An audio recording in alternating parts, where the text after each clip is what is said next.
Hey guys, welcome to the Wedding Vendors Happy Hour with your hosts, Derek and Jade.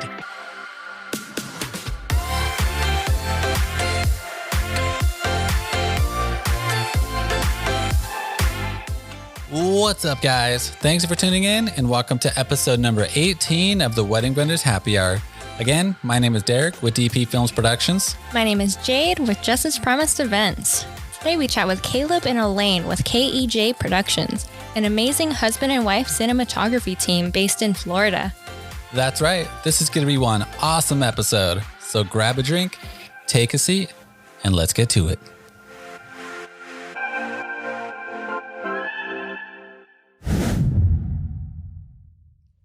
Yo, what's going on, Kaleb and Elaine? Thanks for being a part of our show. Yo, how's it? Good to be here. We're stoked to be on a phone call with you guys. It's so great thank you so much for having us. Yeah, of course, guys. And you guys are located in Florida, right? Yes, very hot and humid Florida right now. It's summer, so. Oh, hot here in Orlando. Yeah. Nice. How's the how are weddings going on right now? Are they kind of being postponed as well, or are they trickling in now, or what's going on? Yeah, it's been it's been a wild year. So essentially our whole summer was kind of put on hold. I will say that typically we don't spend summers in Florida. We're usually in Colorado. That's where my family is, and we kind of take that to our advantage and film weddings out there during the summer because it's too hot here. But everything has pretty much been on hold. We've had some elopements, or rather just one here and there, and I think that's more so the climate of the industry right now. But yeah, our next wedding isn't until the fall. Yeah, no kidding. Same here in California. They're kind of just pushing off here and there and coming along as they are in the elopements. Is it in Florida, are receptions somewhat like not allowed as well? That's how it is right now in like California. You're allowed to have a ceremony, but receptions are kind of like, nah. Yeah, from what I hear, our state has opened up pretty quickly. And from what I understand, I mean, I had a friend that photographed a wedding just last week, and it was 100 people. Oh, nice. He kind of walked away. He walked away super stressed from it. He was like, man, he kind of had the vibe that people just don't care and they just want to celebrate. And, you know, it's hard though, you know, because you take all the precautions you can and you wear a face mask and, you know, use gallons of hand sanitizer. But yeah, our state has kind of, I think we may have been even one of the first to kind of open things up. And now, for better or worse. Literally, for better or worse. So, but our clients, I mean, all of our clients have kind of pumped the brakes and just waited. And if they are moving forward with things, they're a lot smaller, significantly smaller. Mm-hmm. Yeah, that's crazy. Everyone's just kind of like, oh, let's just declare our wedding as a protest and just have a bunch of people in there. I know. I know. I mean, my heart just, you know, goes out to a lot of our friends because it's a hard position to be in, especially as a photographer or videographer. You're there, you're facilitating so much, you know, along with the planner. And so it's difficult. And I know for me, it would be super difficult because I'm like a touchy-feely person on wedding days. So like, I want to hug and like grab my bride's hands and be like, I'm so excited to be here. And it's like, that has just, you know, totally changed. Fight that urge. Yeah, it's hard. No kidding. That's so awesome. All right, guys, let's get this going. So we want to know, let's start the questions off by, you know, you guys just letting everyone know who you guys are, what you guys do, and how long you've been doing it. Yeah, cool. So Elaine and I, we've been working together for over 10 years now. We met at Disney World working as audio engineers. We've just been friends ever since the beginning of our relationship as audio engineers, and always working together. And so after a while, we ended up giving up our full-time gig to film weddings. And you can't just zoom into it. But you need to tell us. Fast forward. Let's do it. Yeah, we were audio engineers, and then we became filmmakers. Yeah.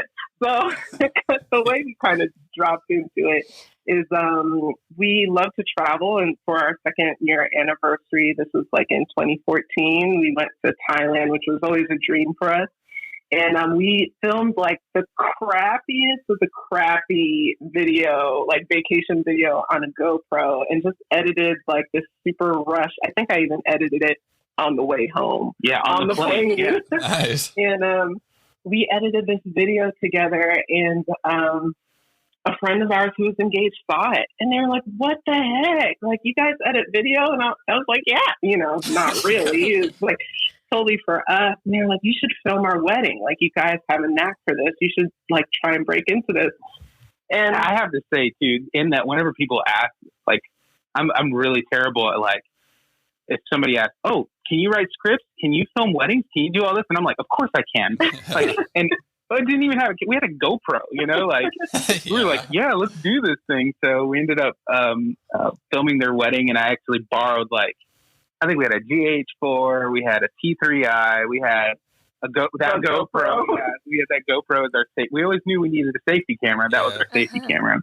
And so, yeah, we just got a whole bunch of gear together, and then we filmed this wedding. And it was funny, whenever we first started off, I was like, okay, I'm going to be the editor. And do you remember this? And I was like, okay, I'm going to do this. And we started getting into it, and we found out very quickly that Elaine is more of the story teller as far as the editor is concerned. And I'm more of the technical person and the person to be like, yeah, we can do that. So we learned our roles pretty quickly, whether it was within disagreement or or it was like just easily flowing. But yeah, that's how we started. Yeah, and that was in 2015. Yeah. So this is year 5 for us. Nice, guys. You guys on a roll. It's been a wild ride. Yeah. I think it was about a year and a half after that first wedding where we were kind of forced out of our day jobs. It's not because we were both kind of doing freelancing. I was stepped into a design role for with audio and system stuff at Disney, and Kaleb was on the road and touring and doing all kinds of freelance audio stuff. And really the wedding business demanded, it got to a point where we were working just insane hours, and I was like, okay, it's time for the leap. Mm-hmm. So that's so crazy. Yeah. And everyone always wants to know, like, how was it? Like, how was it moving from like your safe jobs into a full on industry, up and down craziness? I think Elaine and I, we share complete, like, even though we've been married for 8 years now, and I'm definitely like the butterfly. I will quit at the sake of me feeling good about life. I will quit things, kind of thing. And so I've always been that person to like be a freelance touring engineer or take the risk. And so for Elaine, it's the exact opposite. I need safety, order, like a plan. How are we going to make money, sustain our business? Like, can we have like the same salary? Like, can we live? Like, we're, all those questions. That's definitely me. So we balance each other out well in that regard. I think we kind of hit a space where, I think when I left the full-time job, because Kaleb was, as he said, kind of already a freelancer and kind of living that life. But when I finally made the leap, it was like a mixture of, I just can't work these hours anymore. So I was just physically exhausted. And my passion had just shifted. I just got to a point where I was like, all I want to do is film.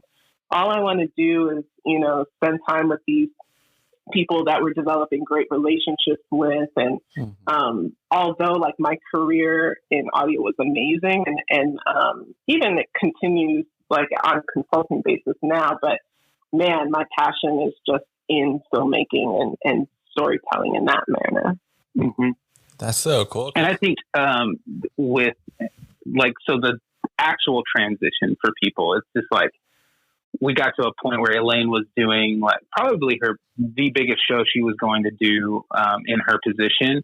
And she got it launched. And at the end of that, I'm just sitting here. I was like for a year, You're ready. just quiet, and just like, Yeah.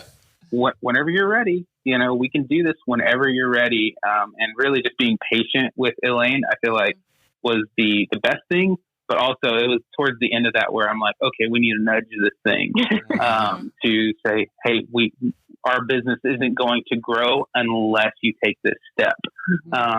And so even with our business and how we've been set up, our transition was a little bit easier because KEJ, whenever we started this, it was kind of a side hustle. And me being who I am, where I don't really care about money and things like that, Elaine had this very big grand plan to get us out of debt. And so one day I was just like, hey, I know we're filming all these weddings and like, I know we're charging people, at that time it was like maybe $1,000. It was like, I know we were like charging, but I was like, where's all this money going? And Elaine was like, oh, by the way, we're out of debt. And so like, it was like one of these big things where that kind of eased our transition. It wasn't just one of these things that was kind of like, we just quit our jobs and have faith that everything's going to work out and be good. Like there was definitely some preparation for us to transition, and making sure that we weren't going into debt for our business was a big thing for us. So I think that's important to, say. Yeah, that's really important. I like how you guys mentioned that. I love how you guys balance each other out. Like Caleb's the free spirited and ready to go. And Elaine's like, all right, hold on, let me buckle down and get things in order. And that's huge. That's really huge when it comes to a business, especially something that you're passionate about. You can't just go in there and then, do your thing and it's super fun. But if you're eating ramen every single day and then you're like, in debt forever, there's something you need to fix. And that's cool about you guys. Yeah. Yeah. Now we just eat ramen on our own terms. Yeah, it's your choice. That's fine. So that's really neat how you guys work together as a husband and wife team. Like even from the beginning, from the right get-go, that you've just leaped in together once you were ready. That's so cool. Yeah. So was that something you really wanted going into your filming business? Like you definitely wanted to have both of you there all the time and side by side through it all? Oh, I'm sorry. You broke out there briefly. Well, something that we wanted. What was that? Yeah. Was it something that you originally planned? Like you definitely wanted to do together side by side going into your filming business? It's really funny. So as Caleb mentioned, we met, in the field and working together. And I feel like when we got married, we always knew we would work together because that's always been a part of our dynamic. So I think we thought our business would look a little bit different. For sure, because we had like this foundation of like the live entertainment, live production and entertainment industry, and we had like a really firm understanding and grasp of that, and like that's what I went to school for and have a degree in. So we always thought that it would be that. Wedding videography just happened by accident. I mean, I even remember building our first website and we had these grand plans. Actually, this is why we're named KEJ Productions, because we literally thought we were going to be a production company, like offering rentals and, lighting and video and audio, kind of everything under the kitchen sink. But the demand for film and the demand for wedding videography specifically just kept growing and growing and growing. And I finally looked at Kayla and I was like, look, we're just going to be a videography company because that's where the demand is. And it's just going to be cheaper on liability and insurance and all this stuff. Like it's just going to be simpler if we just really focus our attention on this and learn this craft. And that's why our name wasn't so flowery. I know. If we knew this was going to be a videography company, a wedding videography company, we would have come up with something. It would not have been our initials. A little bit softer wedding company name, But it just got in. That's actually one of the reasons why we never changed it. Like in the first year, people started just to know us as KEJ. And I was like, well, now it's just dumb if we were to change it now. Like, that's kind of what we're getting referred by. And so we just stuck with it. And it's the business is definitely, I don't think it's what either of us imagined it would be, but it's just been so rewarding. And I say constantly online that we have the best clients in the world. Like, Nice. no one has clients like KEJ client. Like, I mean, I hate even calling them that. It's just our couples are amazing. Couples, yeah. So it's been super rewarding. That's so cool. I like how you mentioned about the name. You know, I saw a thing about Ray Roman saying he was kind of, you know, it was a little hard for him to move from like Ray Roman Productions to Ray Roman Films, because once he did move, he felt that it was more of like exclusive. Because if you know, a lot of photographers are just like, you know, blank their names, photography or whatever. And he said it felt like more of an exclusive thing. But, and so with your guys is pretty much your names, your initials. So I feel like it works for you guys. I like it a lot. Yeah, we got this far. Can't change the name. Yeah. I mean, and we toyed with the thought of going to KEJ Films. You know, we've toyed with that a lot, or films like Kaleb Elaine, and it's just exhausting. I'm like, you know what? If the branding works, I'm not going to change it at this point. You know, and who knows? Yeah, no kidding. Yeah. So let's see here. Yeah. So say you guys are on a wedding day. You guys are ready to go. You guys got your gear ready. Who runs the ship when it comes to filming? I think it's very even for us. Kind of the top of our day, what it looks like is like when we're in the car going to a wedding, Elaine and I are always talking about what are we working on today. And that's a very like, that's one thing how we kind of separate what we're actually working on together. But for the success of the day, Elaine typically is with our bride. I mean, and it's specific because we're husband and wife team. Yeah. You know, Elaine is typically staying with the bride and the girls, and she has her role. And like, it's funny. I had to do a wedding without Elaine here recently, and I was like, what the heck does she do? Like, you know, so it's not like one of us leads the ship. We work well together, and we know what our expectations are for the day. And I don't have to worry about whether or not something got taken care of on her end, because I can trust that she's going to take care of it. And then on my end, I'm really there for making sure we're getting our reception and ceremony set up for audio, and I'm with the guys, and everybody knows, you know, filming groom prep is, you know, 15 minutes. Yeah, it's not a whole lot that we need unless there's letters and stuff like that. So I'm just making sure that whenever Elaine shows up to a ceremony, that she's good to go. She can just put her camera on a stick and like, we're really ready to go. And then we, you know, throughout the morning and the day, we're just checking in with each other to make sure that, you know, I didn't forget something or she didn't forget something. So it's really, honestly, it's just a team effort and no real lead shooter, you know, in the day. As far as I know what I enjoy the most in regards to capture, like I love pre-ceremony stuff, and I love like spending that intimate time with like the girls, and I like shooting really tight and kind of getting in people's business. Like those are the things that I enjoy.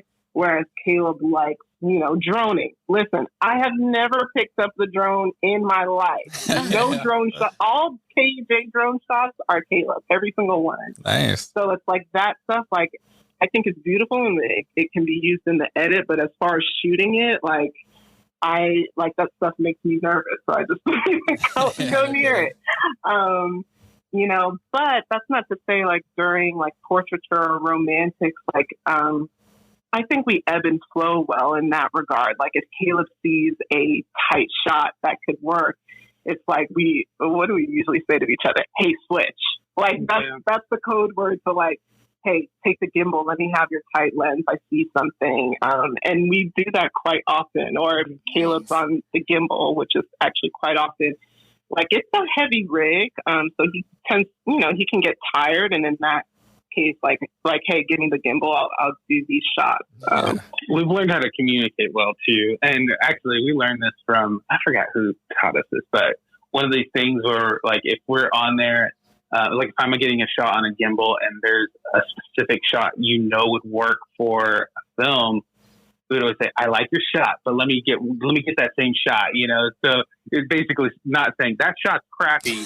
Let me get it. But it's like, I see what you're doing there. Let me take a go at it after you're done. And so like just that communication of like, because it's funny, man, as a husband and wife team, like we can get on each other's nerves the best, you know? Yeah.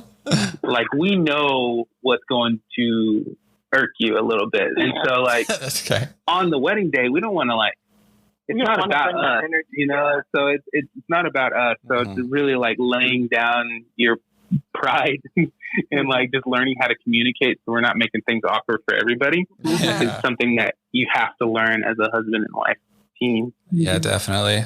Yeah, I like that a lot. And I love how organized you guys are. It clearly shows in your guys' films. They're beautiful. Thank you so much. Yeah. It takes time, man. It takes time and communication and figuring it out, man. We are like everybody else. Whenever we first started, we didn't know squat. And we really relied on either doing mentorships with people in order to just get some insight. Just learning from people that have gone ahead of us, you know, is really, really big for anybody getting into the industry. So That's awesome. And speaking of getting into the industry, can you tell us a little more about how your first wedding you filmed went? Well, you know, what's funny is that the first one that we shot, we knew we needed some practice.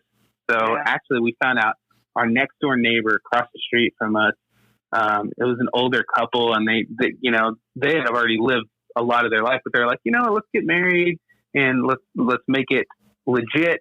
And so they told us that they were getting married at this little lake right downtown Orlando that we lived close to. And we're like, we'll film it. Yeah, like, hey, we're thinking about getting into this business. Can we bring some cameras? And they were like, sure. Yeah, so we did that. And because we were a quote unquote production company, we supplied audio, we supplied wireless, we supplied. So, and dude, it was the best wedding. I loved it, but all of the things that we offered was just awful. And so we were like super, super tired. And it was informal. It was just a ceremony, and then they had like a little backyard reception thing, but we didn't film the reception. So we had, for whatever reason, we had the sense to practice before we actually did our first wedding. And so we knew kind of what we needed.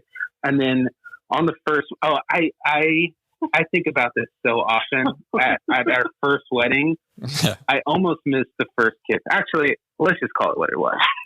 I got the first kiss, but it wasn't from the aisle. Yeah. And I remember having a gimbal, and I was like on where the groomsmen were standing in line, you know, and they're about to do the kiss.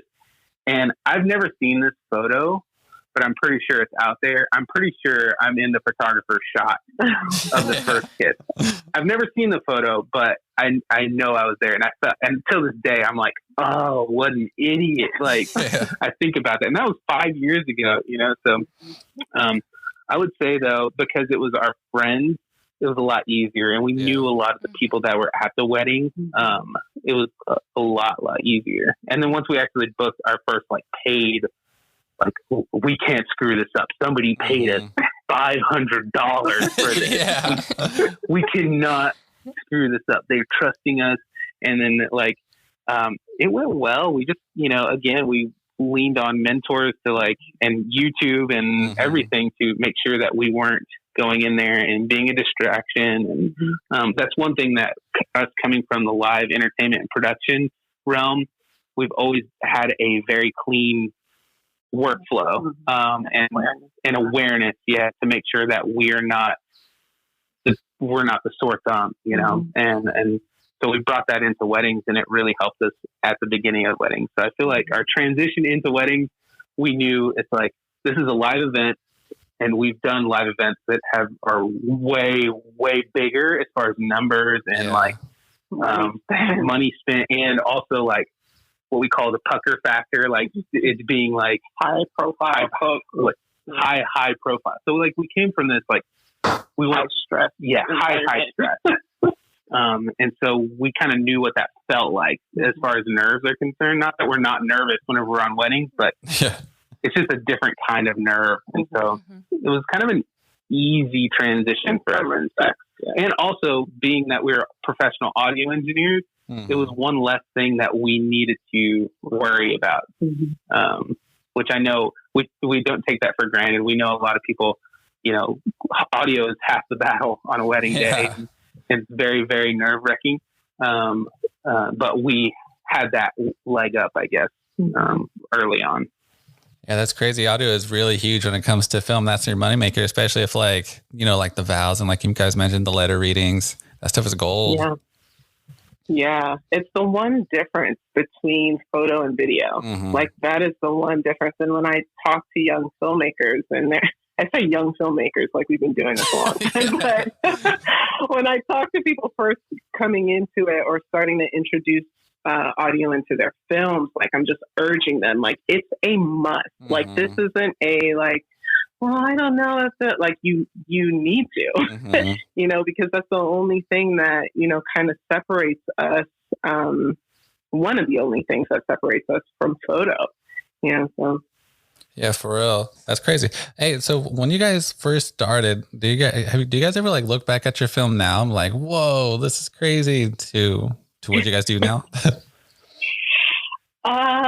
You mean when do we look at our older films? Yeah. And you know, I know when he first entered the industry, a good friend of ours, Dustin, who is also a videographer, he was like, "Hey, word of advice, just don't watch your old stuff. It's miserable." I remember him saying that to us, and I took his advice for a long time, but then I did end up going back to it for a couple reasons. One, our business grew from those first videos, so there's something to say about that. And yeah, the color grading's off, and some like a whole lot of the framing is like terrible, and like there's some stability issues, you know, with me holding the camera and like all that stuff. Even some audio fails, you know, and but we were in demand and people were still booking. And I revisit those films quite often because even now, like, they teach me that our couples just care about their memories. Exactly.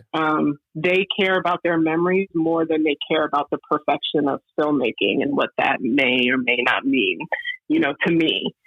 And so as of late, like within the last year, I've done like 2 recap edits where I kind of pull footage. One was our reel, and then the other one was a film called Black Joy that I did recently. And I intentionally like went back to some of the first weddings we ever did. Like in our first year, I was like, I'm going to find a way to put these moments in these films that I'm doing 5 years later. And it just really showed me, even when I go back and I watch those things and those brides and grooms that have been married for 5 years, like when their faces pop up, I just like weep and just like out of joy. Because I'm like, man, like that color is kind of off, and like you could tell we were still learning how to film this stuff, but those are their memories. And like if they still look back at it and treasure it, or if I'm still looking back at it and treasuring it, I know they are. Definitely. You know, and there's a dose of humility, I think, that comes with that. And so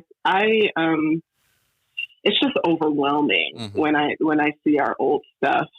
Sure, there's some technical things that totally make me just cringe out, you know, so cringy. But ultimately, I'm just like, wow, like we're so blessed, like so blessed. Yeah, definitely. I like how you mentioned that to us, we see all the technical stuff, but to them, it's a gem. It's a memory that they always look back on. That's huge. Yeah. So if you guys could go back in time to when you guys first started, is there something that you would tell yourselves that you know now when you guys started? I think for me, it would go back to that technical thing of like the, like I was focused so much on gear and like what I needed to make things better. And I think right now I'm more focused on who our couple is and what matters to them, and making gear secondary. It's like, I know my gear. I know it in and out. I know what it can do, and I know what it can't do. I know what lenses does what. So I think the knowledge, in retrospect, it's always going to be easier, right? But for me, it's like, if we could just go back and focus on the story, and to what Elaine was saying, it's like, things matter way more to our couples and their families, as far as what is captured and not how it's captured. If I knew that whenever I first started, I would relieve some of the pressure on the technical side of things. And I'm obviously a better shooter. As you do it more, you're going to become a better shooter. But just focusing more on your couples and your stories, I think for me is more important than anything technically that I could do. And to add on to that, I think in the first 2 years, I was kind of consumed, similar to Kaleb, like the Facebook forums and what are people saying, who's the top filmmakers, and I need to make my films look like this, I need to make them feel this way. And I got to a point where I just was depressed. I was just like, this is not healthy. And I think it was maybe 3 years ago where I left every single videography forum I was in, every photography forum I was in, because it just wasn't healthy for me. And ultimately, like, it just didn't serve the people that I was serving, and I found much greater value in just connecting with people on a one-on-one level, whether that, I think our first mentorship was with White and Reverie, Kaylin and Christine. And that what started out as just like a, hey, let me pop on a FaceTime call with you, turned into, one of the most valuable relationships we have to this day. Like, and it's even gone further than that, because through them, like, we've met other filmmakers that, have poured into us, and other, and then from there, like, other people we've met at Venture Workshop and have connected with. And it's just been amazing just having those authentic relationships, encouraging relationships. And shoot, I thought I had something else attached to that. And also attached to that, just not worrying about numbers. I think especially now, everybody's so focused on, what's my Instagram following, and, how many people are sharing and how many views do I have on whatever platform. And I think what Kaleb and I have learned in the last 5 years is that really your relationships, whether that's with your couples or with vendors in and out of your area, that is a billion times more valuable than however many followers you have on Instagram. So really pour your resources into those relationships.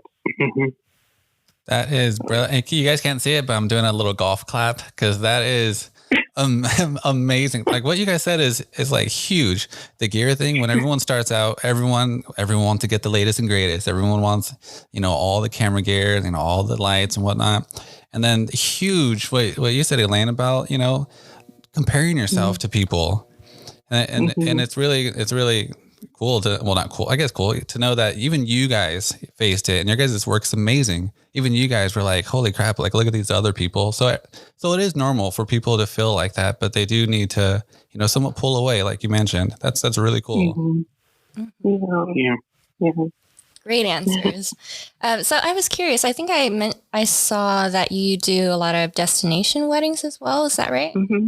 How did you guys break into the destination wedding world? I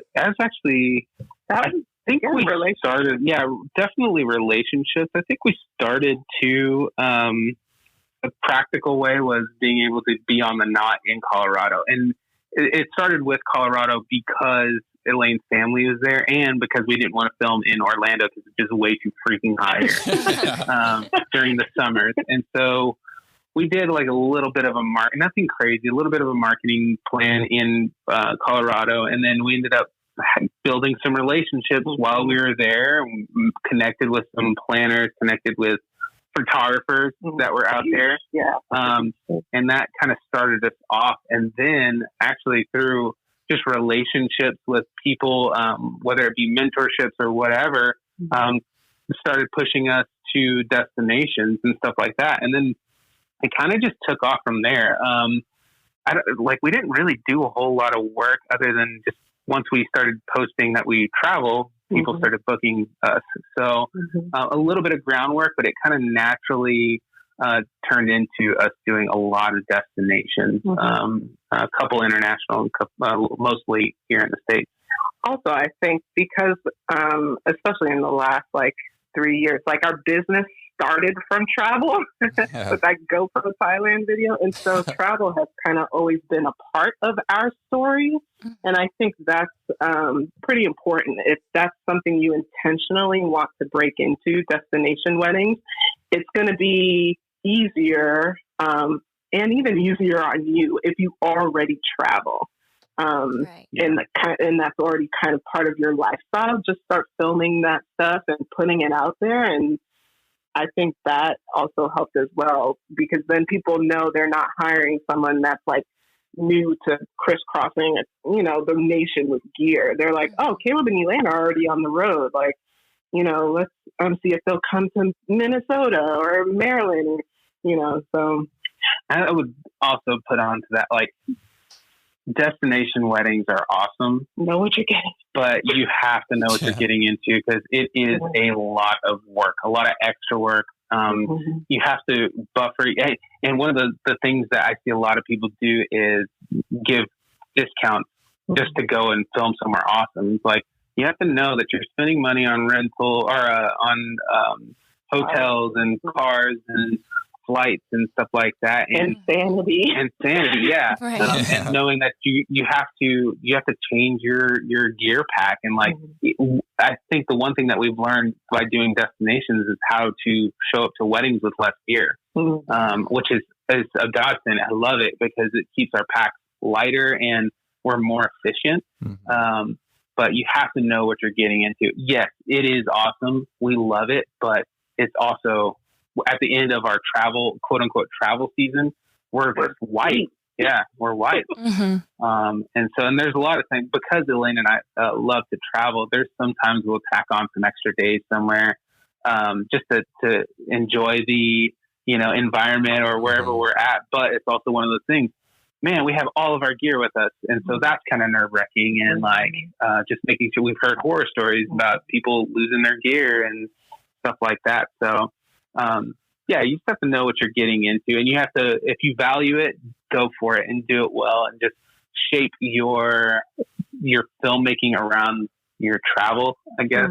Not completely, but those are obviously primary things that you need, but you have to shape it to make it your own, for travel. That's so cool. So if there's one solid tip that you could give a videographer that's looking into doing destinations to attract that kind of couple, what would it be?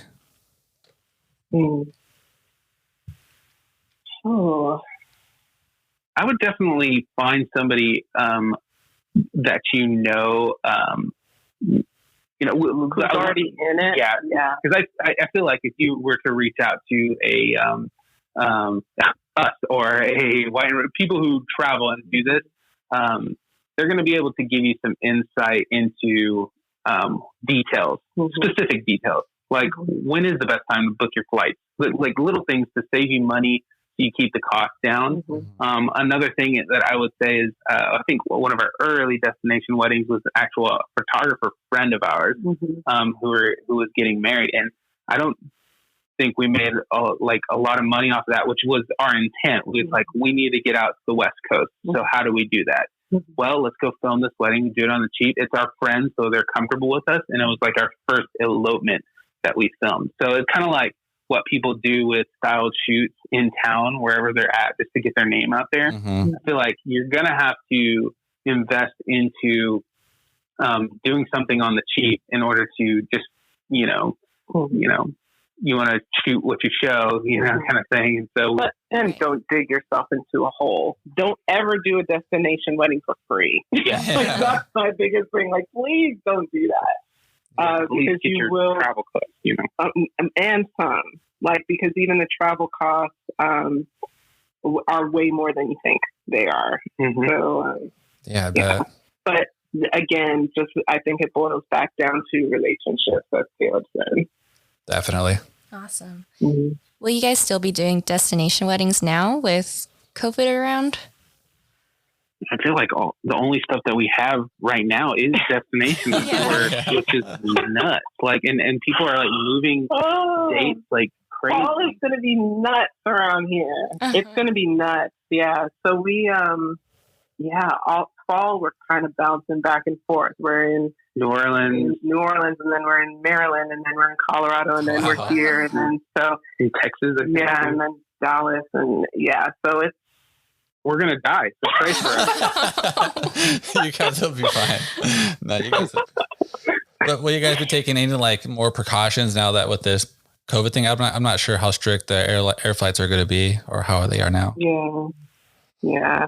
Thankfully, it's interesting. All of those weddings. So one of them is an elopement. The other ones are all outdoors. So none of those weddings are indoor weddings, which is makes things a little bit easier. But really, we just keep our distance as much as we can. Like strap on a face mask, and you just go for it. And on the wedding days, I feel like a lot of the companies, other vendors. They're aware of what's going on, and so everybody is hyper aware of the need for everyone. So no one's going and giving hugs. No one's like everybody's for the most part wearing masks.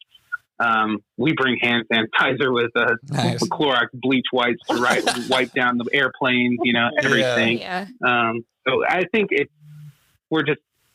everybody is extra aware these times. So.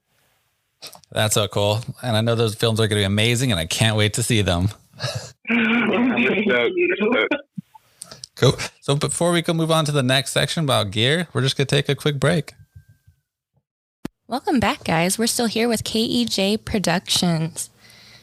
So, Hey. So what was your first camera that you started out with, and what are you using today, just to kick off the conversation on gear? Yeah, so we started off with that lonely GoPro whenever we first started, but we ended up getting into the GH4. Whenever we came in around 2015, the GH4 was like the camera that was coming out, and everybody was hype on it and stuff like that. And then we eventually moved into the Sony family because whenever we first started, we didn't really know what we were doing. We didn't know how to expose. We didn't know how to light. We didn't know a lot of things, and Sony was the A7S was very forgiving in low light, and so that's the reason we moved there. And at first, we hated the color of Sony. We just felt like it didn't work, and then we progressively learned how to make it work. And so we've stayed with Sony for a long time, and we've had the temptations to go back to Panasonic, like the GH5s and whenever they came out, but we're just like, we have to get into this mode of like, if you can't get it done with what you had, like when we first started, you probably can't get it done today. And so we've just stuck with Sony. We're not, I don't think we're loyalists. We're not. Yeah, I think it's because we have all of our gear. It's paid off. Yeah, right. The things that we've changed are just our lens selection, just finding out what works best for us as individual shooters. And so we've stuck with Sony, and we like it. We're on A7 IIIs. We have two A7 IIIs and an A7S II for our receptions, like party stuff, so we can get really low light stuff. Yeah. And then we have an RX 100 Mark 7. That's kind of our safety cam, and we're in Sony. If something that makes our workflow better comes out, then we would probably consider changing, but we're not, Don't rush. Please don't change camera bodies on me. I'd have a meltdown after 5 years of shooting on, A7S, even though the menu structure, it's gotten a little bit better. Like the A7S. Are you guys anticipating the A7S III? Yeah, for about 2016. Yeah, no, it's a sore subject over here. Sore subject. Yeah, I think they're saying it's going to drop the end of this month or next month.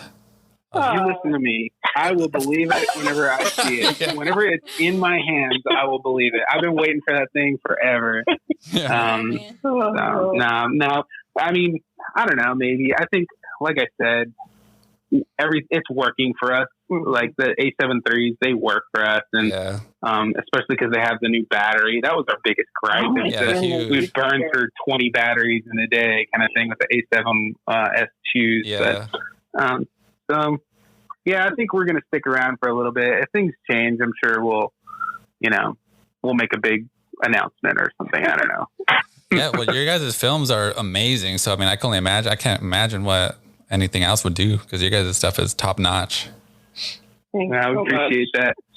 Yeah, we've learned how to use that gear, and I feel like if you switch out a lot, it's always having to relearn what its limits are. So I'm just like, we know what we can do. So exactly. Yeah, that's a really good tip. Like, stick with what you know, unless something that you'll move to will make a significant difference in your production already. That's huge. That's a good tip. I remember when I saw your guys' Instagram, Elaine, it looked like you were holding a red. I was like, whoa, do they film weddings with a red? No. Weddings? No. Yeah. So we have another our side company is called KEJ Creative, and that's where we do, filter all of our commercial clients through. Nice. And so we film things on red and stuff like that. We actually started off with Sony, though, filming our commercial stuff. Mm-hmm.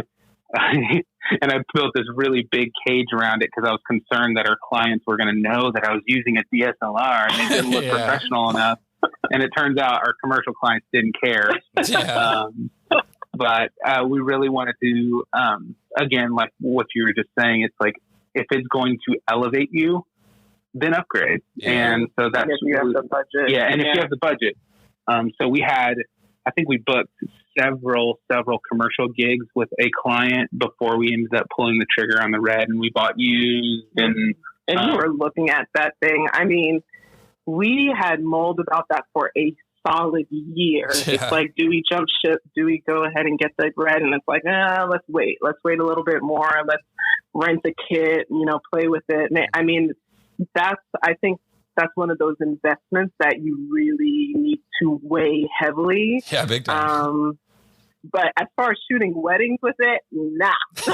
Yeah. The workflow is it's too heavy, in my opinion, to shoot a wedding for it. Mm-hmm. With it, it's just way too heavy for me because we're running on wedding days. Yeah. And so I film with a red for 10 minutes, and I'm like, I'm exhausted, yo. Yeah. It's just a much heavier body, especially if you have, cine lenses on it. And so we keep that baby home and pull it out for commercial stuff. And we do travel, like some travel stuff, commercial stuff. That's so crazy. What if you guys got let's say Ryan Reynolds was like, hey, film my friend's wedding. Would you be like, oh shoot, do we want the Sony A7 IIIs or do we want that red for them? Honestly, and this may blow people's minds, I would stick with my A7 III because again, like I know the limits to that thing. Yeah. And if they were attracted to my work that is all filmed on A7S III, like, yeah, I can up the production value, and a filmmaker may notice. Yeah. But would they notice? Possibly. True. I don't, I think I would spend the money on an extra body, to be honest, for a wedding day. I would spend an extra person, rather. Yeah. Like, if we were to pull that out on a wedding day, it would be like Kaleb on the red, and then, Jordan would be out there, who's our additional editor and cinematographer here, like bring him out on another A7 III. But that's like a super special circumstance, and for us to break that camera out, like you need the budget. Like I'm not just adding that on as like a happy thing. Yeah. It costs money for me to pull that out. That's so cool. So do you guys prefer gimbals or Steadicams? We have a gimbal. We started off with a Steadicam. Actually, somebody gifted it to us, and I really liked it, but it was right at the beginning of our career in wedding filmmaking that like the pistol grip gimbal came out, and I bought this like Chinese brand I don't know if they're still around, but man, this thing was terrible. It was a gimbal, but it was like the motors would freak out every time, and like it was just hilarious. So, but ever since then, like technology has just gotten way better, and everything's so cheap now that we use the Ronin S on wedding days. So. That's so cool. Do you guys use that for like a lot of your main shots, or you guys just use that for like eye candy? The A7S, my A7S III lives on that gimbal. I use it for everything. The one thing that I try to not use it for is like letter readings and things like that. Like I want lockdown shots for anything that is words driven. But for the most part, like during the ceremony, I'll get my creative shots, you know, that are sweeping from the aisle or sweeping from behind the audience and stuff like that. Like I'll get all my creative shots, and then I just use the little feet on the Ronin S, and I plant that thing after I talk to the photographer. I'll plant it right in the middle of the aisle, and that just becomes another angle for us. And then I go and man a tripod, and so for the most part, it lives on the gimbal. Like, and then the additional A7 II is like your another handheld, right? You know, you're trying to strap that on you. And now Elaine is now trying to not shoot a whole bunch handheld, but with the A7 III and then our lens selection, you know, everything's pretty stabilized. So she has the option to go handheld and things like that, which is so freeing. The last wedding we did, I did the whole wedding. I was like, all right, Kaleb, I'm going to try it. I'm just going to do it.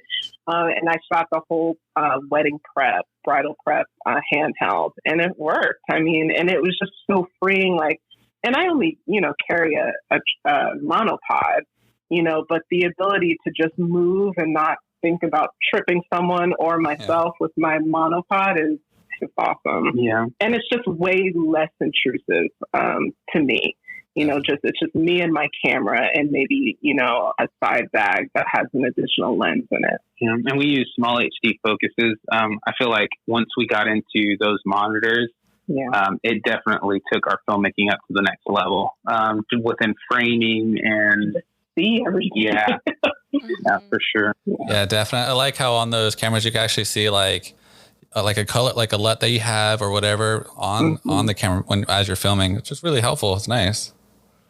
It's awesome. And I can't tell you how many times I've been in like a bridal prep and a bridesmaid or someone is watching what I'm doing over my shoulder, and it's just it's like, oh my gosh, when I get engaged, I'm going to do that. And I can't say like they would have that reaction if it was just like my, you know, dinky little screen on terrible screen on the A7 III, you know. That's so cool. So we love it.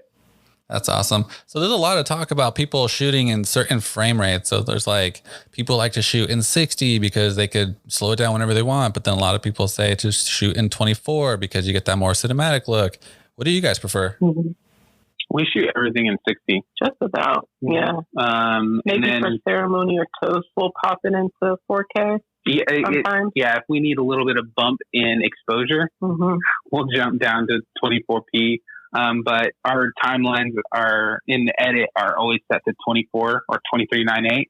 Yeah. And then we just shoot everything in 60 because we want to have the, you know, like even whenever I'm doing creative shots during the ceremony, sometimes I want it to slow down or just be a little bit more fluid and stuff like that.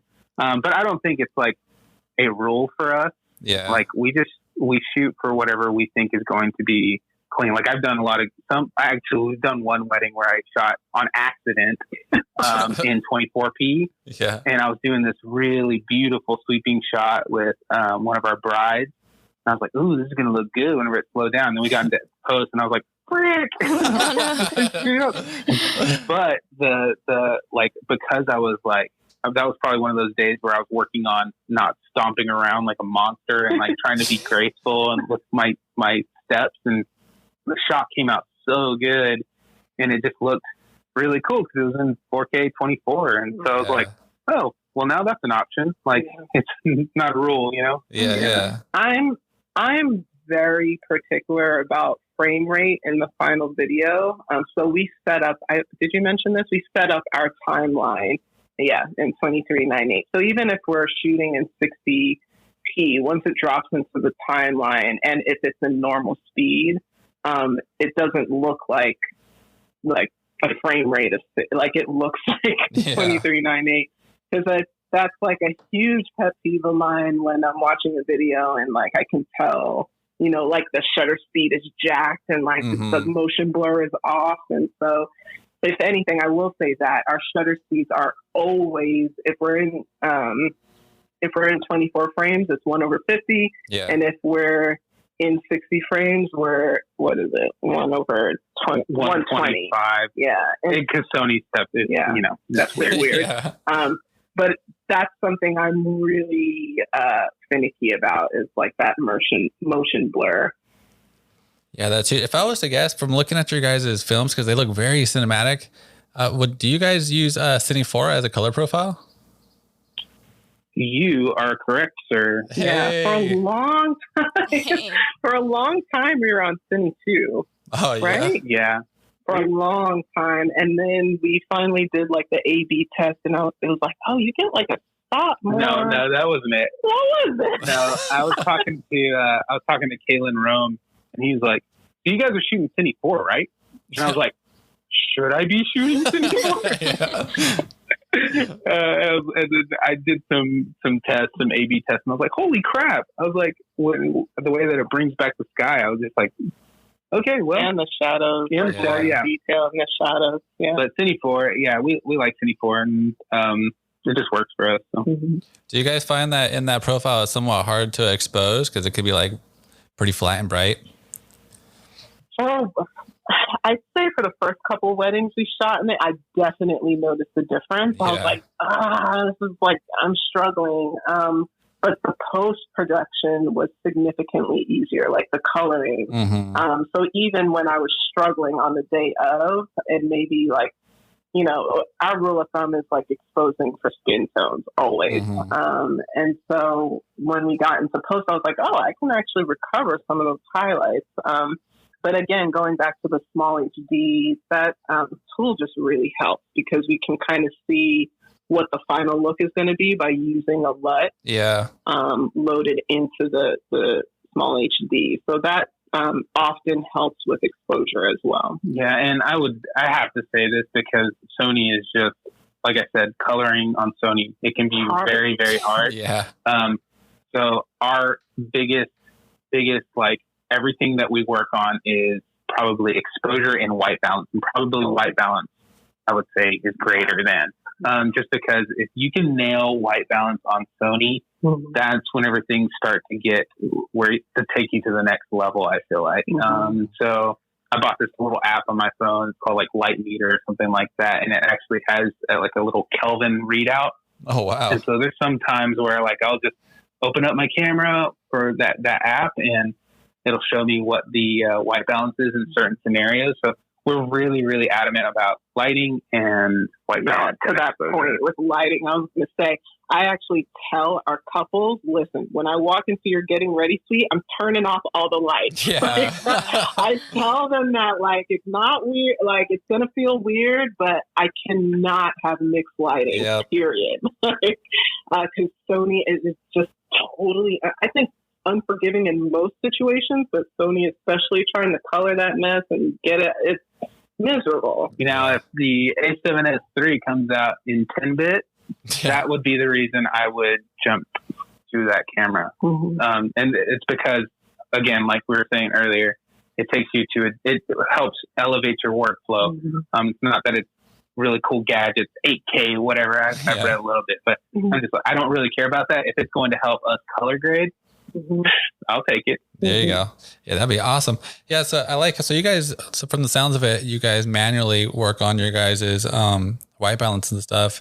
That's really cool. Some people say they do automatic because it's really run and gun when it comes to the wedding industry or the weddings, but for the most part, you guys do everything manual, huh? Everything. Yeah. Calvin especially.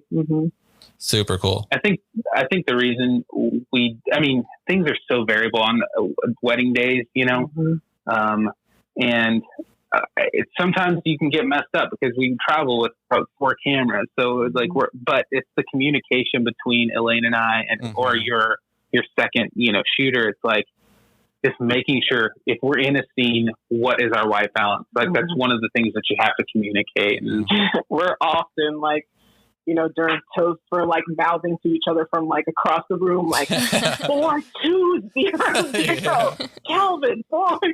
I mean, it's kind of silly. Like sometimes I wonder, like, are people watching this? Yeah, what are they doing? But yeah, I feel like we've come up with a system with that, and we set up our cameras so they're on hotkeys and it's easily accessible, and it kind of becomes muscle memory. Like how to get to that quickly and set the camera up for success quickly. Nice. Yeah, but I feel like we do a lot of just trying to control the environment. Outside it's good. We're going to be good. If it's cloudy, we're going to bump up our Kelvin. If it's sunny, it's 5,600. But indoors, it's like shut off lights. Try to control the environment if you can without being mean to somebody, or like talking to the venue. Just good relationships, and they'll always help you to get the best quality out of your videos. Definitely. Nice. When it comes to editing, what is your preferred editing system, software? Sorry, excuse my ignorance.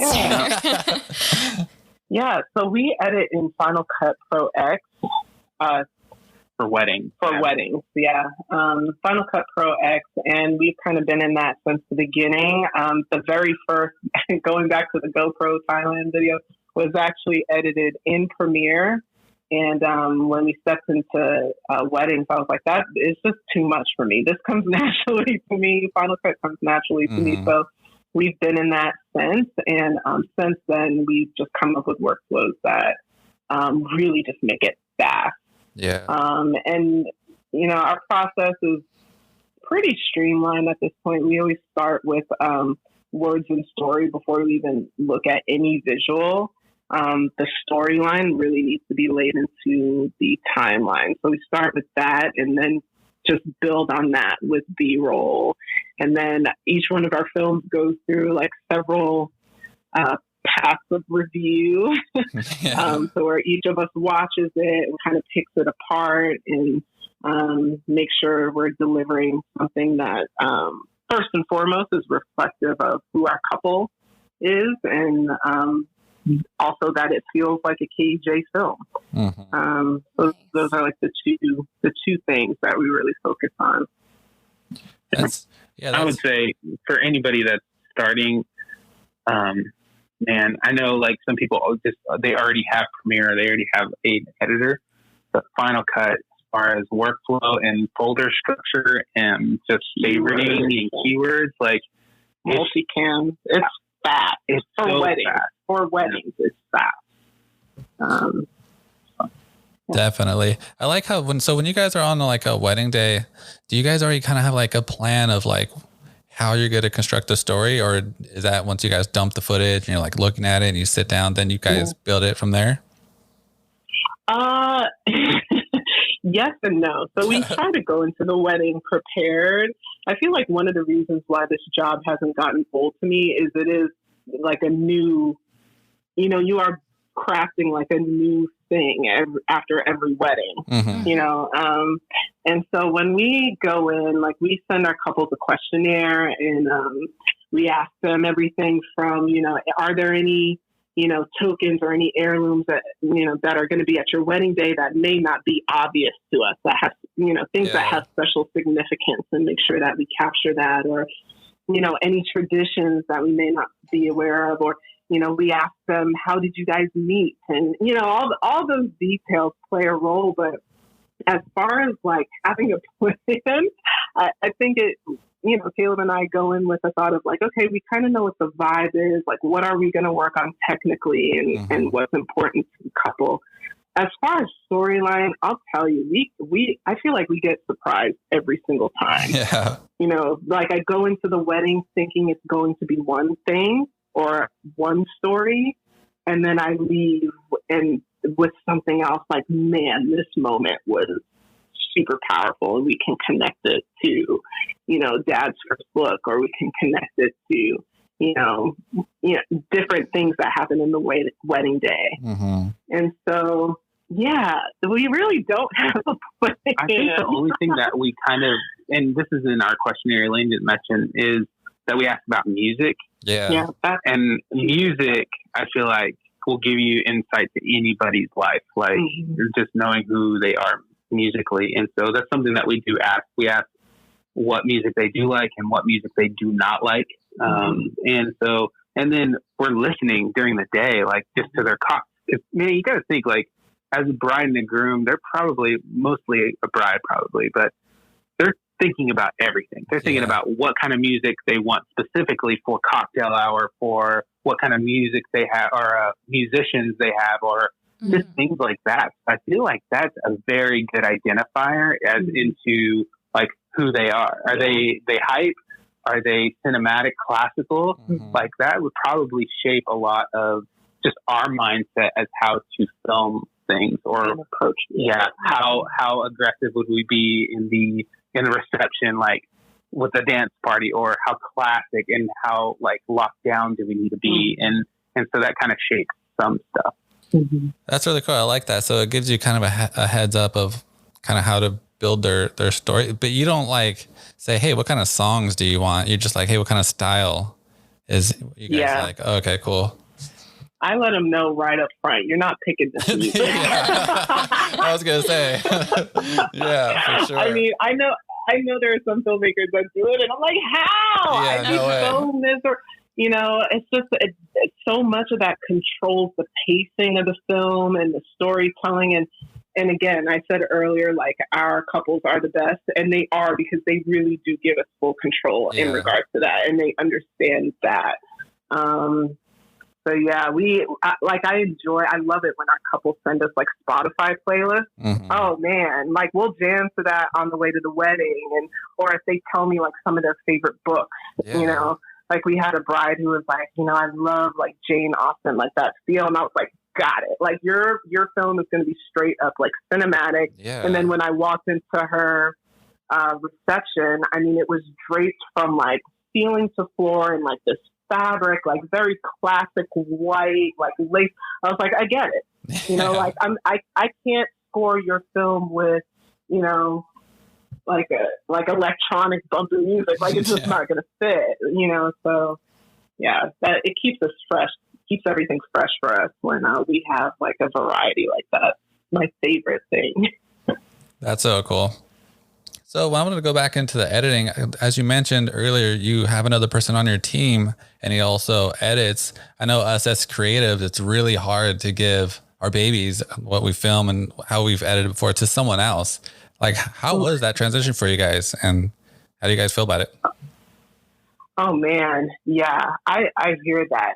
I think we get the question a lot, like, how do you guys find an editor? Like, how did you find Jordan? I was like, we just were praying for somebody, honestly.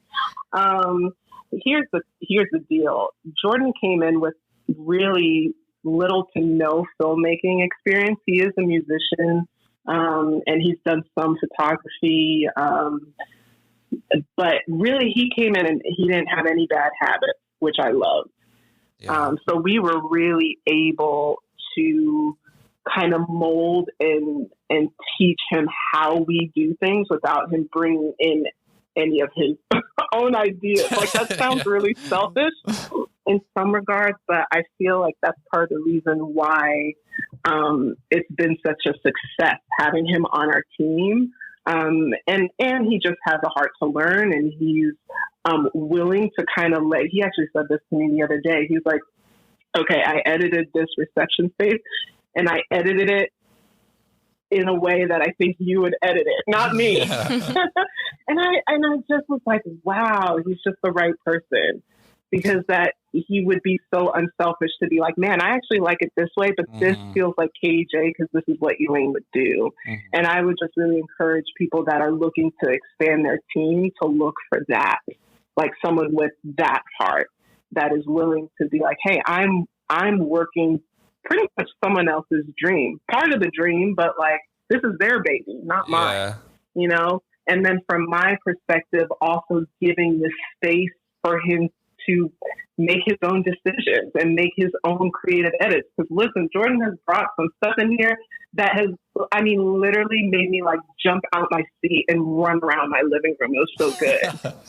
and just be like, oh my word, like I never would have done that, but it's killing. Like that just crushes.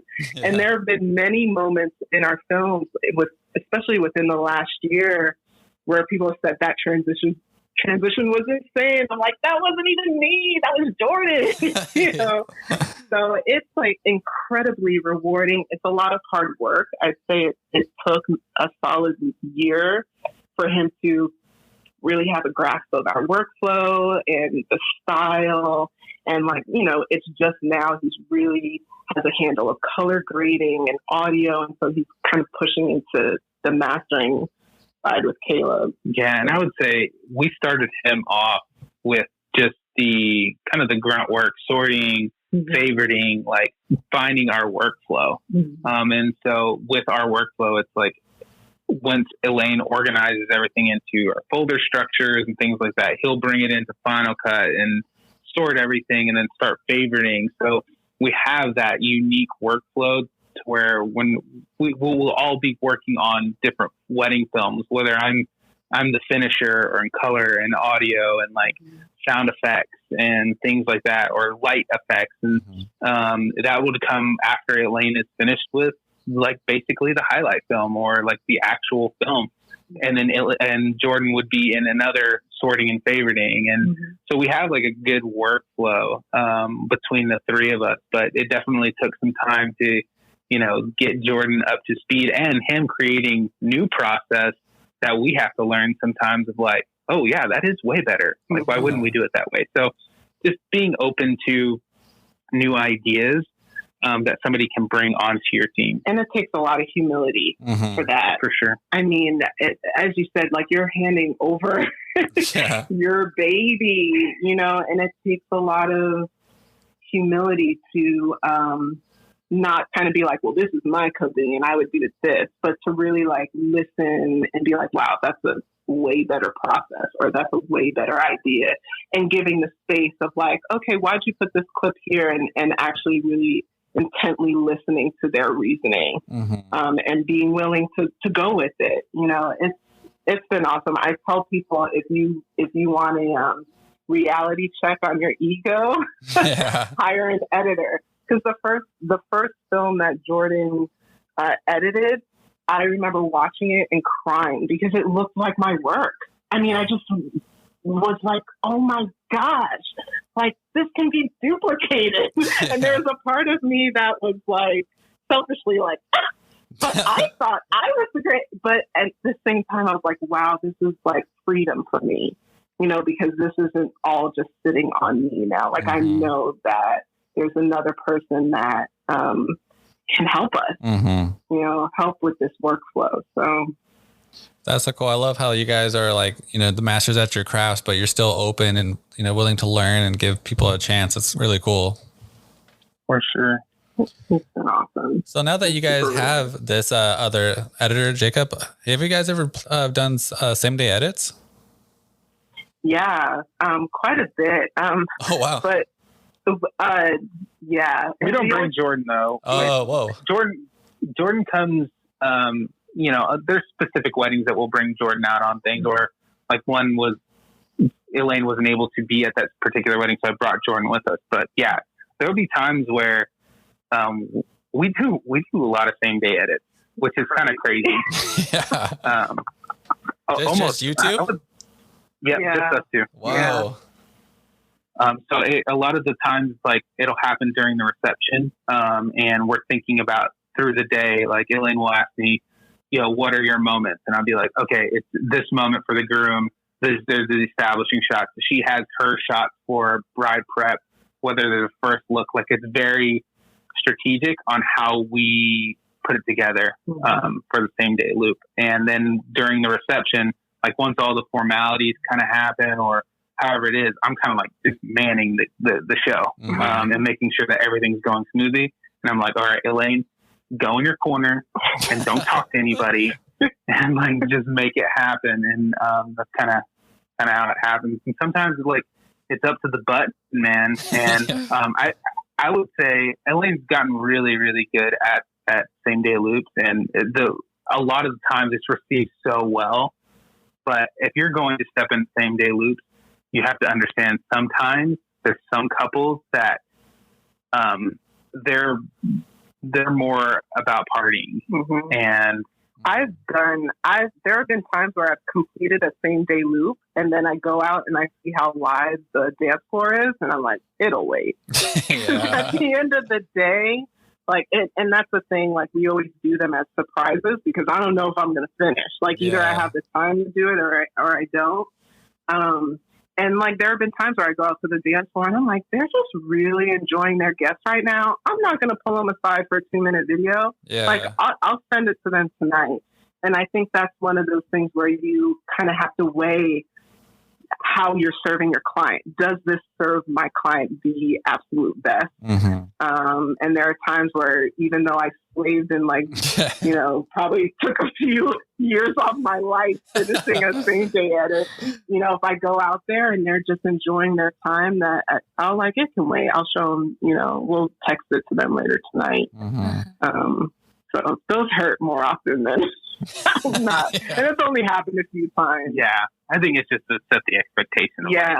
You have to have that awareness to know if it's going to be a win or if it's going to hurt your feelings. If it's hurt your feelings. That's so cool. Man, that's just amazing to me that you could edit it at the venue, like on site. Like, how do you even do that? Do you bring a laptop? We bring a laptop, and for me, boundaries are really important because I can agonize over what to put in a timeline. I do that day to day.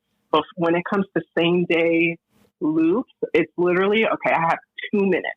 This will not be longer than 2 minutes. What moments am I going to put in those 2 minutes? And it is one of those conversations with Kaleb, like, all right, we're going to have it.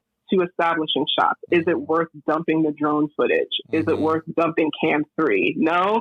Okay, we're going to go with drone, cam 1 and 2. And then like literally like as we're eating dinner, we're dumping the footage. And then I give myself a time limit. Like by 9 p.m., it's done. If I only have a minute in the timeline, then I'm going to show them a minute same day loop. And, you know, and then we kind of prime the timeline as well. So we have like an adjustment layer in the project already there and ready to go. So I'm not like coloring stuff. I'm doing very minor color correction if I have to. But listen, the truth of the matter is like, and there's no sound to it. So that's another piece. If I'm just editing something for it to look cool, you drop anything into slow-mo and it's going to blow their mind. You know? So it's one of those things. I'm literally just pulling the best of the best. I'm pulling like a group shot. I always try to get a group shot in there so that the bridal party can see. So I think the only thing that Elaine, I think she goes extra on is, and it's remembering the moments that she has. Because Elaine said she loves like the intimate time with the bride or the intimate time of the client. Sorry, somebody was calling us. Like an intimate time with like a first look or something like that. Anytime there's a tear that will, anything that's going to make the bride and groom break up or the parents break up and start crying in that moment, we're probably going to throw that in there. Because then it takes it from like, oh, it's beautiful to like, I can't believe you did that in time. So you can do same day loops, but you can also elevate it. And elevating it with moments is always a big thing. So not just eye candy. Yeah, true. That's really huge. I like how you, Elaine, you mentioned that, you know, if it's 2 minutes, that's where I'm going to stop. If it's a minute and that's as far as I got, that's what they're going to get. So for someone that wants to do a same day edit, is it crucial to let them know up front, like, hey, you know, I'll bust out this same day edit for you, but it's not guaranteed by, you know, the time that I finish. Like if you want like 2 minutes, if I can't make it to 2 minutes, how do you approach that? We don't even give them a hint that they may get one. Like when I tell you it's a surprise, it's literally like if I do a same day edit, like we don't sell it. We do offer next day edits with music and stuff, and almost all of our couples opt for that. But the same day is strictly a a surprise because it's just the two of us. So it depends on whether the timeline was on time. It depends on, again, whether I walk out and they're like killing it on the dance floor or not, you know, and so I don't tell them anything. Oh, okay, the only hint that we may be trying to do one is that they won't see me for like 45 minutes while I'm trying to crank it out. And then it's just a matter of like, hey, yo, when you get like 2 minutes, we have a surprise for you. And if they're following us on Instagram, like chances are they know what's coming. Yeah. But some couples just have no idea. And that's the best. At the least, like their parents don't know. So if their parents are around and we open a laptop and play like what had just happened earlier the day, it's like tear city. Like that's the best. Those are like the best reactions. I actually prefer it to be a surprise because it's like that surprise and delight. Like you're not expecting it. And so like when it's a surprise to you, it's just like, oh my goodness, you know, so that's so what cool. I would recommend to new videographers. Make it a surprise. For sure. Yeah, that's super cool. I can only imagine the reactions your couples give you. It's like crying like little babies. It's awesome. It's like the best, my favorite. So everyone wants to, you know, figure out their editing style and you know, like cinematic or whatnot. How did you guys get into the style that you're in now from when you started? Can you tell us what our style is? I would think it's more cinematic, I think. Yeah. Yeah. I think we just approached it from a perspective of what would I want if it was my wedding. You know, when we got married, we didn't hire a videographer, and I thought that like we were insane. Yeah. Now I look back, I'm like, we're insane. What were you thinking? And so from that perspective, I just always think, okay, I want to know like what I would pay to hear my dad's toast again. Mm-hmm. So things like that, like I make sure that's in the edit. Or, man, like what did we sound like? Like, so I want to make sure like vowels are in the edit, or that you at the very least know what your voice sounded like on your wedding day. Yeah. So and then as far as style, like for me, I feel like Kaleb and I are always trying to capture real moments, but frame it in a way that is cinematic. And just trying to walk that line, you know, like I want to capture real and raw, but I also want it to be beautiful and I want you to be awestruck when you're watching it. And, you know, so for that reason, like we never really started our careers with a lot of like posing or positioning our clients. Like if I had to choose, I'd much rather just get real moments 100% of the day, you know, and get authentic exchanges, you know, 100% of the day. If you need me to tell you where to put your hands, of course, I'm going to do that, you know, but ultimately, like, I just want you to be in it. And so I think that desire is really what fuels our style.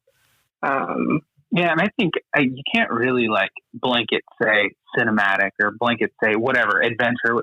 I think the idea is for us, it's real moments and like capturing that, and then that can be your quote unquote cinematic thing. Like that's what we lean on. Mm-hmm. But I feel like your couple, you have to listen to your couples, like because we've changed our vibe for our couples, like.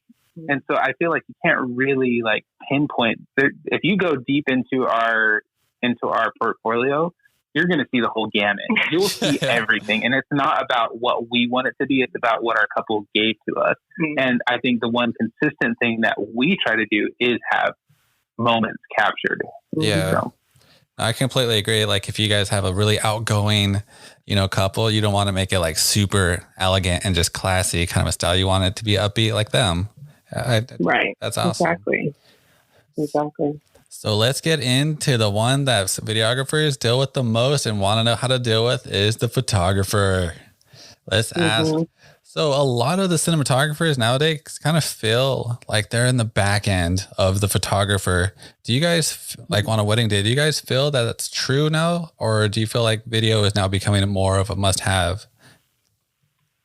I think it's becoming a must-have, and I can say confidently, like we we've gotten to the point where we used to be the last thing that people book, Yeah. And a lot of people do feel that. I can say now we're in that same vein where we're either getting booked first or we are actually suggesting photographers for our couples to book, which is a really cool place to be in. But all that to say, we work well with photographers, and I don't think when it comes down to it, we're all a team. Yeah. And we even tell our couples that we do ask who their photographer is, or whenever we're in a consultation. But for us, it's about relationships. If we want to work with that photographer again, or with anybody, you have to be nice to people, right? And try to serve them. And sometimes it's a pain, and sometimes they're not the greatest. Some photographers aren't the greatest people to work with, but maybe they got burned by a videographer. It's like we have to, as a community of videographers, elevate how we respond to people. And it's weird. It's like we can't expect all of us to change our own personalities to be the nicest people out there. But man, if we can serve as a group of people, photographers well, we're doing a justice for all of us. And so I think that is very important to say. Like, we've worked with, we've never really had a bad experience with photographers. And even photographers where, like, some people are saying, oh, I've heard things about them. I'm like, no, you can't tell me that. You have to get that out of your mind and just be like, I don't care if they're going to be rude. You're just going to serve them well, and we're going to get what we need to get as far as photo, but as far as film is concerned.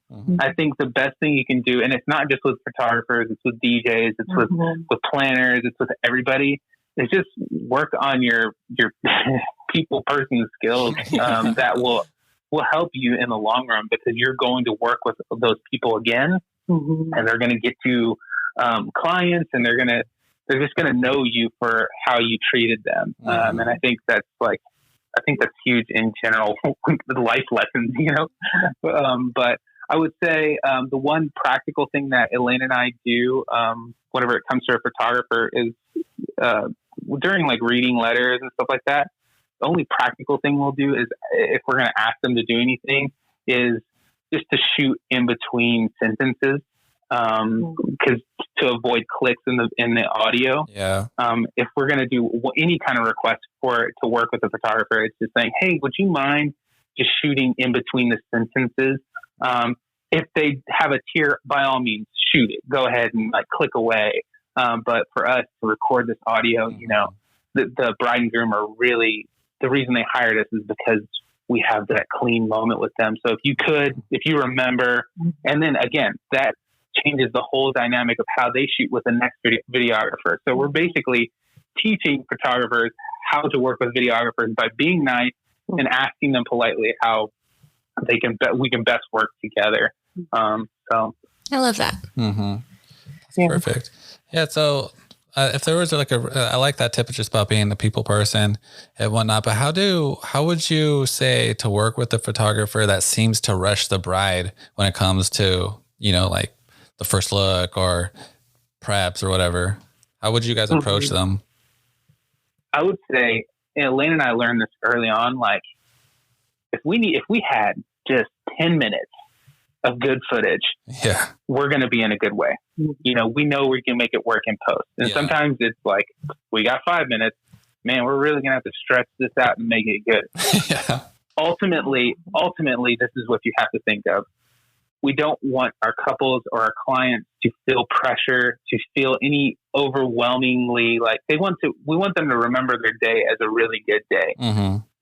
If what that means to you is working a little harder to pull it out of your butt to make it happen, shooting in between the photographer shots, or in between shooting locations, or it's like, you just have to make it happen and try not to get it in your head that it's somebody's fault. Because ultimately it's like, we've been in positions where we've been rushed and we don't know that we got everything that we needed, but that's on us. We need to be good enough to know that what we are able to capture in between moments is going to make our in film a KEJ film. I think as a wedding videographer group, we're really good at trying to place blame on other people. And it's like, well, what I've learned over the years, it's like, shoot and try to get anything. Try to get stuff. Yeah. And if you can make it happen with nothing or very little, whenever you're good. And whenever you do have the time, it's going to be even elevated. So, I would say, you know, I think another point, and I won't take it, I know Elaine wanted to say something, but another point is just making sure that you communicate with the timeline and the planner, and just making sure that you have that time, or even reaching out to the photographer and just, you know, telling them that this isn't going to be a struggle, you know. And I think if they know that going in, they're going to give you that space to help ebb and flow during the wedding day. Yeah, that's huge. I like how you mentioned about the planner, which is a really big thing. So do you guys ever let the planner know, like, hey, if you see the timeline, it's just all catered to the photographer, do you say, hey, can we get a little time in there too? Like, just so we're not like super rushed.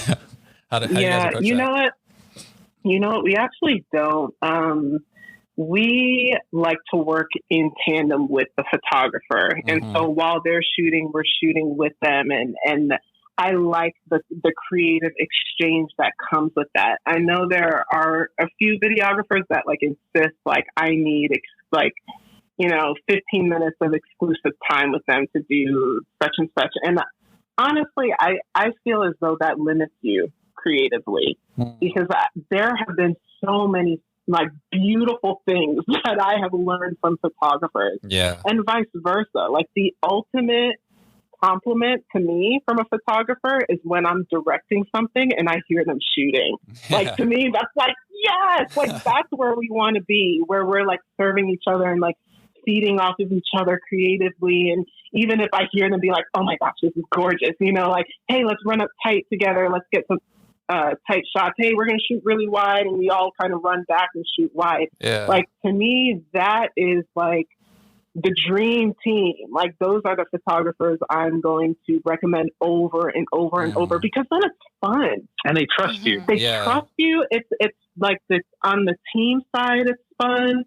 For the couple, it's a blast, because they're hearing all this amazing encouragement and just kind of being told what to do, and they can then be in the moment more rather than just hear a bunch of people bark at them, you know? And so, and then on the planning perspective, I think it makes it super easy on them. Like, we go into wedding days and we just tell them, hey, our schedule is going to mirror that of the photographer, with the exception of family portraits. And during family portraits, speaking of serving each other, during family portraits, we disappear. Like, I don't want another camera in, because I know that's a difficult time and often a hard time for photographers. So why would I hang around there with another competing camera when they're already trying to get 50 people to look at their lens and hopefully not blink? I mean, that's you know, stressful. So during that time, like, I tell our planner, hey, if you can't find us, we're likely in the reception getting detail shots or droning the venue, but we'll make sure to join the photographer for couple portraits. Also, pro tip, during those crazy times of family photos, bring a photographer or water. Yeah, like, go serve them. Nice. Like, it's instead of just like chilling, be like, this homegirl looks stressed. Let me go get her a whole cup of water. Yo, hit me up when you're ready to go get portraits, and let me know if there's anything else you need. We're going to be here. You know, I think those, if you can develop relationships like that with photographers, you're not going to be fighting with them. You're going to be capturing amazing content.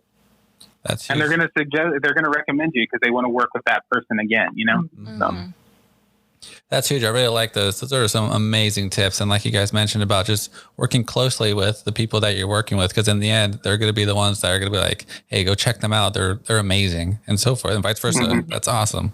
So when it comes to not only the photographer, but do you guys also maybe speak to the bride and kind of educate them about, hey, look, you know, with video, it's not so much like mannequin style. We're going to need a little bit more, you know, motion and whatnot. Or are you guys just free hairing it, just going for it?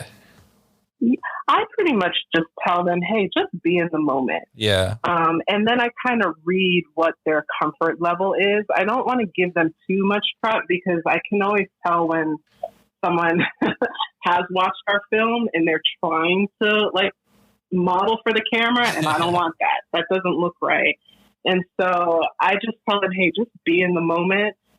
If you can forget I'm even here, that's even better. At the most, I just want to tell you, I want to direct you towards the good light, you know? Yeah. So with couple portraits, though, I think that's one of those moments that you kind of gauge it. The first thing that Kaleb and I try to do is really just try to give them space because they've had people telling them where to go the whole first half of the day. Yeah. So when we get that very precious time with them, when it's just them and us, I mean, how valuable is that?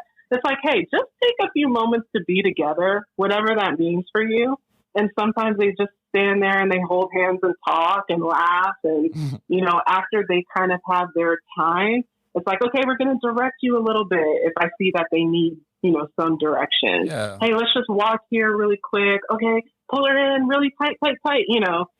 So I think that's, yeah, but movement is huge. That is like huge. But natural movement. Natural movement. That's actually one of the reasons why we ask who the photographer is, because I can look at a portfolio and instantly tell whether they direct with movement or not. Yeah. And instantly know whether my day will be difficult or not. Yeah. You're like, they look really stiff mannequins. This is going to be difficult. Yep, exactly. That's so cool. I love those tips. All those tips were amazing. So I wanted to get into a little bit about this post I saw on Instagram, Elaine. It was a picture of you holding that red camera, as I mentioned, but you mentioned on there that you did that because you're never going to have 9 squares without a couple of color. Like, can you get a little bit more into that and tell us the story behind it? Yeah, so when we were planning our wedding, I just remembered the struggle of trying to find brides that look like me, you know, and just being just really discouraged and at a point kind of giving up. And I think in some respects, maybe that's why we didn't have a videographer, because I didn't at the time come across anyone that was filming brides of color. I didn't come across any companies that really embrace that. And so when we started KEJ, I just remember telling Kaleb, like, hey, I want to be intentional about this. Like, I know I'm going to get Black brides because I'm Black. I know we're going to get, you know, interracial couples because we're an interracial couple. And I think it was the first 4 weddings that we did were that. It was like a Black couple, and then a few interracial couples. And I remember turning to Kaleb and being like, this is awesome. Yeah. But I want to be an inclusive company. We need white people too, you know? And we intentionally, like, it's so sad in some respects, but I knew people wouldn't take us seriously as a company that could do luxury events, quote unquote luxury events, if we didn't have a white couple. So we were really intentional about, you know, getting a couple, quote unquote, white couples in these white weddings alongside, you know, our brides of color, alongside our interracial couples. It was super important for us to have a company that when you first look at it, you can tell they serve all people. And so in that post, I posted that after listening to How to Film Weddings podcast, the panel, and I just cried through the whole thing because I was like, man, this just sounds so much like my story, and just like our intention in making sure that I could see myself in our feed, because I knew I could control that. You know, I knew that even if we went a couple months, and it got to a point where I was like, all right, we have a lot of white weddings. Like, and if you scroll in our feed, I think I even posted a couple months ago, I was like, I need a Black wedding. Like, it's just like straight up. Like, this is cool. All right, great. You guys think they do luxury, quote unquote, okay, great. But I still want diversity in my portfolio, and I'm going to fight for that. Yeah. And so, and when we don't have it, like, I post myself because I'm Black and I know how important it is for that to see that, you know, as a Black bride and as a Black woman, and to see Black love and to see Black joy, and, you know, especially now. And so, yeah, that's kind of the heart that that post was born out of. That's really cool. And I really love that story behind that. You know, my wife and I were also colored. I'm like Native American and Hispanic. She's Filipino. And like when we, Awesome. yeah. And like when we first jumped into the wedding industry, it was kind of scary for us too. We were just kind of like, Yeah. you know, when we, especially with like the networking meetings, we walked in and we're just like, whoa, this is like, I felt like a little chihuahua, like scared. Seriously. Like, yeah. Ours was always, one of these things is not like the other. Like, he's with this black and brown dot in a sea of white. Are they ready? Yeah. Man. That's crazy. So with everything that's going on now, like this whole movement that's going on, do you feel that it's a little harder, or do you feel like it's kind of easier to get your clientele for you guys? Nothing has changed for us. That's cool. You know, it's like, because this has always been our mission. This has always been my mission, is that people see that Black women see themselves represented in our business. Because I know what it's like to not see that. And so for us, the only thing that has changed is just, I think, how everybody else is waking up to it. You know, a couple weeks ago with the news of Ahmaud Arbery and Breonna and George Floyd, you know, when all that stuff was coming out, I mean, I think in a day we saw like 500 followers on Instagram. Wow. In a day. And that's unusual for us. Like, as I said, like I'm not like on Instagram tracking, but I noticed that.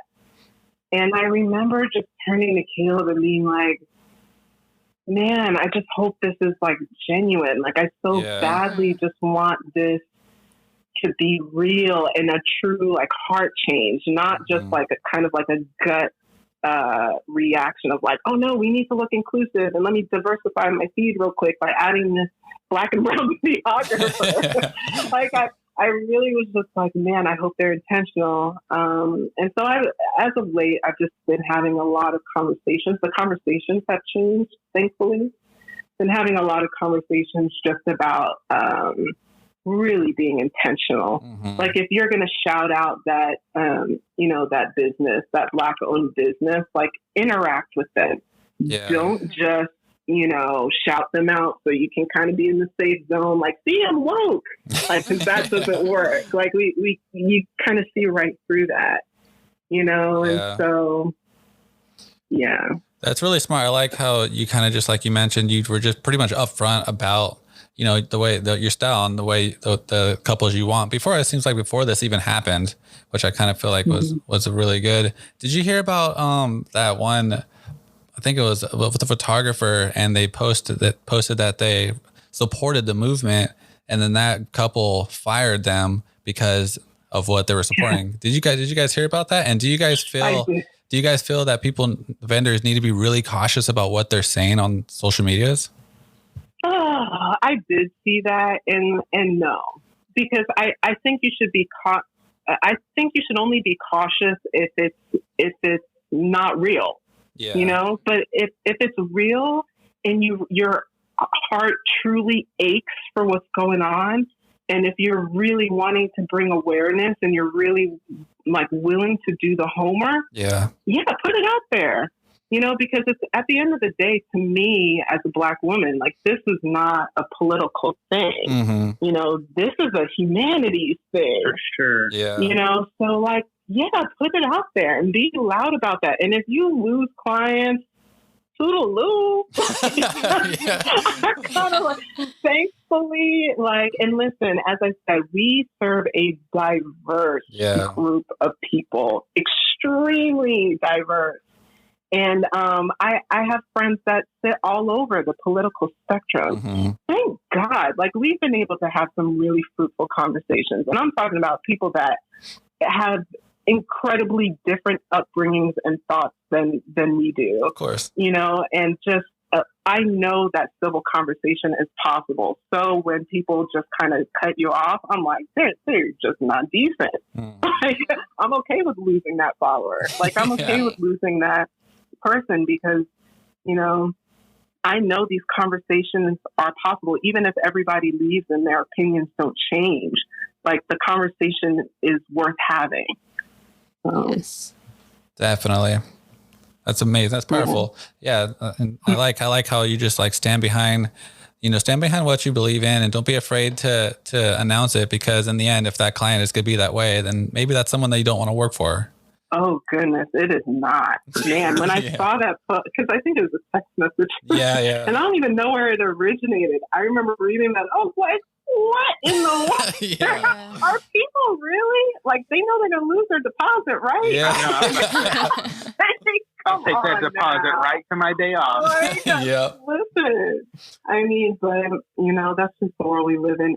And hopefully, you know, change is soon coming, which I think it is. I think this time is different. Definitely. And that encourages me.